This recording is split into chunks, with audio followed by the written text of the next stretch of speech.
ISPR کے زیر اہتمام national security and strategic leadership workshop 2026 کا شاندار انعقاد ہوا، جس میں پاکستان کی 200 سے زائد جامعات کے وائس چانسلرز، ڈین، رجسٹرارز اور سینئر اساتذہ نے شرکت کی۔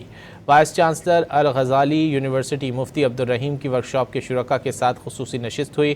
خصوصی نشست میں قرآن و حدیث کی روشنی میں اہم قومی و سماجی امور پر تفصیلی گفتگو کی گئی۔ وائس چانسلر الغزالی یونیورسٹی مفتی عبدالرحیم کا شرکاء سے گفتگو کرتے ہوئے کہنا تھا کہ 9 اور 10 مئی کی عظیم فتح کے بعد دنیا بھر میں پاکستان کی عسکری قوت کا اعتراف کیا جا رہا ہے۔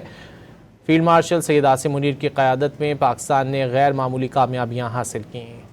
ISPR کے زیر اہتمام national security and strategic leadership workshop 2026 کا شاندار انعقاد ہوا، جس میں پاکستان کی 200 سے زائد جامعات کے وائس چانسلرز، ڈین، رجسٹرارز اور سینئر اساتذہ نے شرکت کی ہے۔ وائس چانسلر الغزالی یونیورسٹی مفتی عبدالرحیم کی ورکشاپ کے شرکاء کے ساتھ خصوصی نشست ہوئی۔ خصوصی نشست میں قرآن و حدیث کی روشنی میں اہم قومی اور سماجی امور پر تفصیلی گفتگو کی گئی۔ وائس چانسلر الغزالی یونیورسٹی مفتی عبدالرحیم کا شرکاء سے گفتگو کرتے ہوئے کہنا تھا کہ 9 اور 10 مئی کی عظیم فتح کے بعد دنیا بھر میں پاکستان کی عسکری قوت کا اعتراف کیا جا رہا ہے۔